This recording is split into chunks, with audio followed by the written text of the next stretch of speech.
எவ்வளவு உயர்ந்த பதவியில் இருந்தாலும் அவர்கள் சட்டத்தை விட உயர்வானவர்கள் அல்ல.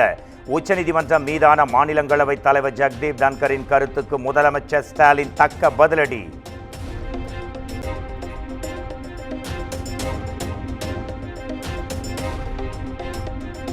ஆளுநருக்கு எதிரான வழக்கில் உச்சநீதிமன்றத்தின் தீர்ப்பு ஜனநாயக விரோத சக்திகளை உலுக்கியுள்ளது.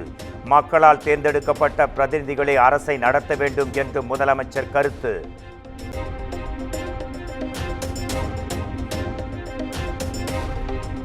திருவள்ளூர் மாவட்டத்தில் முடிவுற்ற திட்டப் பணிகளை தொடங்கி வைத்து புதிய திட்டங்களுக்கு அடிக்கல் நாட்டினார் முதலமைச்சர் மு.க.ஸ்டாலின். திருவள்ளூர் மாவட்டத்திற்கு 5 புதிய அறிவிப்புகளையும் வெளியிட்டார்.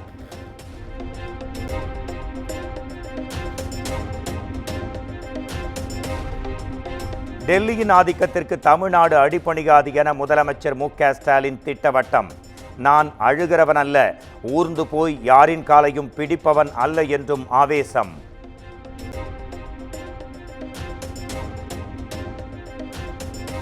எத்தனை ஷா வந்தாலும் தமிழ்நாட்டை பாஜகவால் ஆள முடியாது.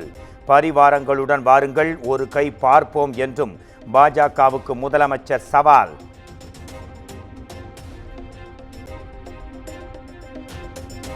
அதிமுக கூட்டணி குறித்து பாஜக தொண்டர்கள் எந்த கருத்தும் தெரிவிக்க கூடாது. கூட்டணி விவகாரங்களை எல்லாம் தலைமை பார்த்துக் கொள்ளும் என்றும் நயினார் நாகேந்திரன் பேச்சு.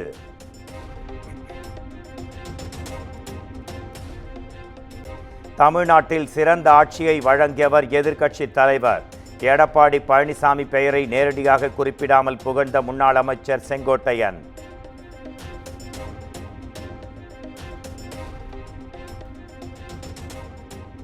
சட்டமன்ற தேர்தலில் எந்த கட்சியுடனும் கூட்டணி கிடையாது என சீமான் திட்டவட்டம்.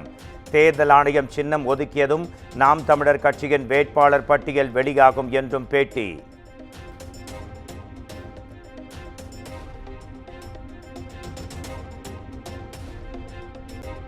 வக்ஃபு வாரிய திருத்த சட்டத்தை திரும்ப பெற வலியுறுத்தி பல்வேறு ஊர்களில் ஆர்ப்பாட்டம். நூற்றுக்கணக்கான இஸ்லாமியர்கள் பங்கேற்று மத்திய அரசை கண்டித்து முழக்கம்.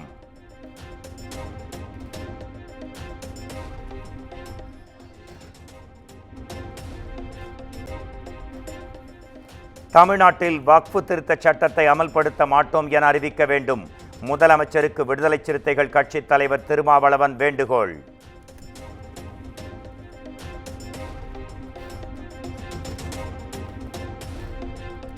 கும்பகோணத்தில் அமைச்சர் முன்னிலையில் திமுக எம்பி சர்ச்சை பேச்சு. திட்டங்களை செயல்படுத்துவது குறித்த எம்பியின் பேச்சால் முகம் சுளித்த பொதுமக்கள்.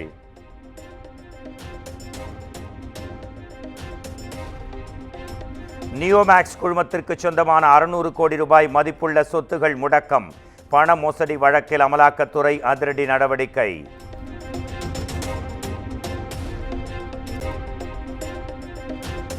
சைவம் மற்றும் வைணவம் குறித்த அமைச்சர் பொன்முடி சர்ச்சையாக பேசிய விவகாரம்.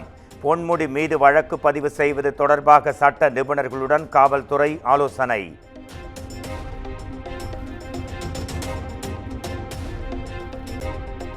தமிழ்நாடு அரசின் விண்வெளி தொழில் கொள்கை முதலமைச்சரின் குடும்பத்திற்கு பயனளிக்கும் தொழில் கொள்கை. பாஜக மாநில முன்னாள் தலைவர் அண்ணாமலை குற்றச்சாட்டு.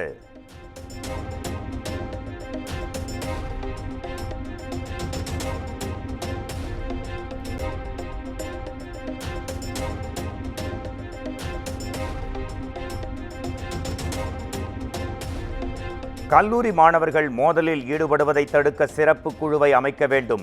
தமிழ்நாடு அரசுக்கு சென்னை உயர்நீதிமன்றம் பரிந்துரை.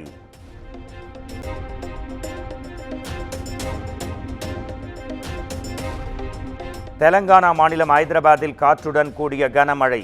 சாலைகளில் பெருக்கெடுத்து ஓடிய மழை நீரால் வாகன ஓட்டிகள் அவதி.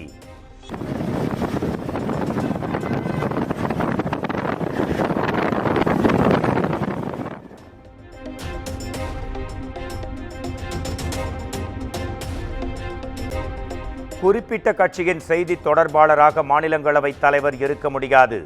ஜக்தீப் தன்கர் கருத்துக்கு மூத்த வழக்கறிஞர் கபில் சிபல் பதிலடி.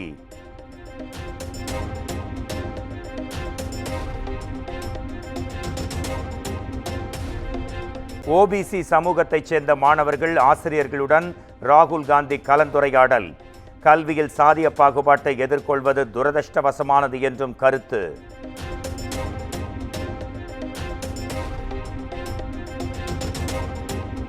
விழிஞம் சர்வதேச துறைமுகத்தை மே மாதம் 2ஆம் தேதி பிரதமர் நரேந்திர மோடி திறந்து வைக்கிறார். கேரள முதலமைச்சர் பினராயி விஜயன் அறிவிப்பு.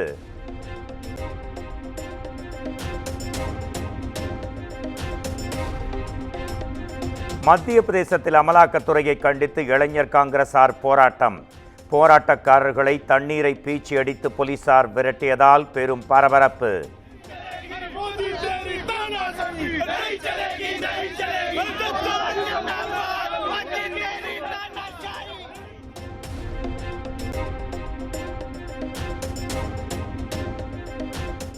கர்நாடகாவில் ரோஹித் வெமுலா சட்டத்தை அமல்படுத்திடுக. முதலமைச்சர் சித்தராமையாவுக்கு மக்களவை எதிர்க்கட்சித் தலைவர் ராகுல் காந்தி கடிதம்.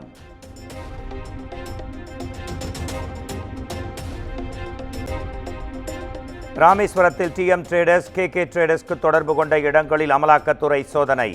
7 ஹில்ஸ் பாம்பன் ஐலாண்ட் ரெசார்ட்டில் அமைந்திருக்கும் 60 அறைகளுக்கு சீல் வைத்து அதிரடி. நீலகிரி மாவட்டம் கோத்தகிரியின் சுற்று வட்டாரங்களில் கனமழை.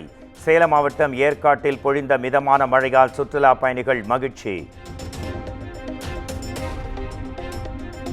தமிழ்நாட்டில் புனித வெள்ளியை முன்னிட்டு கிறித்தவ ஆலயங்களில் சிறப்பு ஆராதனைகள். கிறித்தவர்கள் திறந்தவெளி சிலுவை பாதை ஊர்வலம்.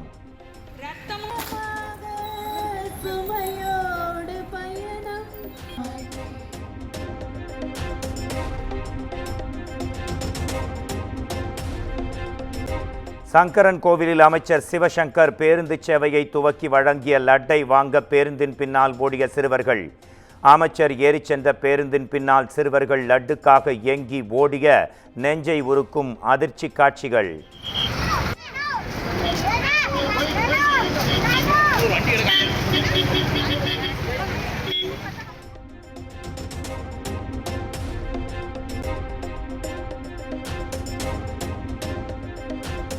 அரியலூர் அருகே சாலையில் தாறுமாறாக ஓடிய கார் சாலையோர தடுப்பின் மீது மோதி விபத்து.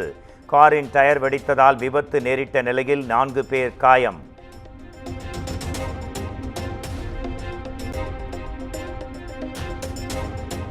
சிவகங்கை மாவட்டம் சோழபுரம் அருகே டேங்கர் லாரி கவிழ்ந்து விபத்து. சர்க்கரை ஆலையில் இருந்து திரவத்தை ஏற்றி வந்த லாரி கவிழ்ந்து விபத்துக்குள்ளானதாக தகவல்.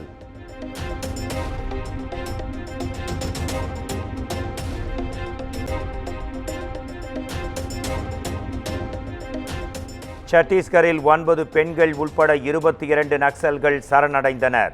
திருந்தி வாழ நினைக்கும் நக்சல்களுக்கு அரசின் உதவிகள் வழங்கப்படும் என அதிகாரிகள் உறுதி.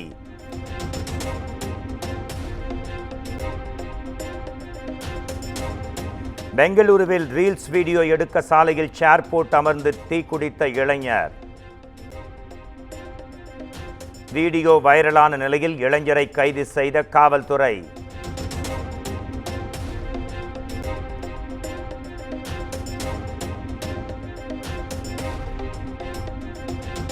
பாலியல் குற்றம் என கூறி மாட்டு வண்டியில் இழுத்துச் செல்லப்பட்டு இளைஞர் நிர்வாணமாக்கப்பட்டு தாக்குதல். வீடியோ ஆதாரங்கள் அடிப்படையில் உத்தரப்பிரதேச போலீசார் வழக்கு பதிவு.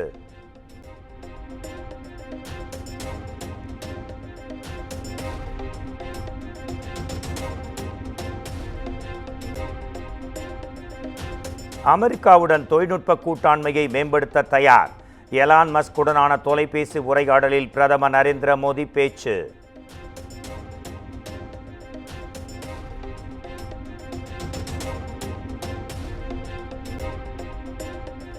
இனி இந்தியாவின் தொடர்பு மொழி ஆங்கிலம். தக் லைஃப் செய்தியாளர் சந்திப்பில் நடிகர் கமல்ஹாசன் பேச்சு.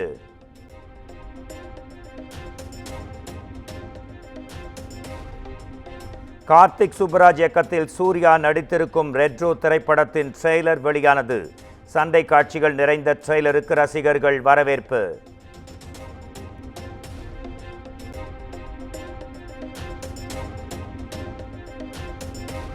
மணிரத்னம் இயக்கத்தில் கமல்ஹாசன் சிம்பு நடித்த தக் லைஃப் திரைப்படம்.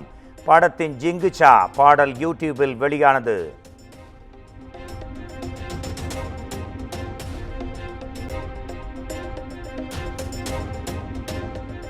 ஆந்திராவில் உள்ள ஸ்ரீ காளஹஸ்தி கோயிலில் டிராகன் பட நடிகை கயார் லோகர் சுவாமி தரிசனம்.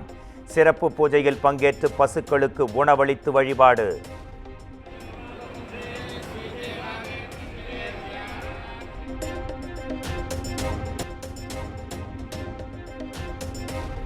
நடிகர் சூரி நடிக்கும் புதிய படத்தின் டைட்டில் லுக் போஸ்டர் வெளியானது. படத்திற்கு மண்டாடி என பெயர் சூட்டல்.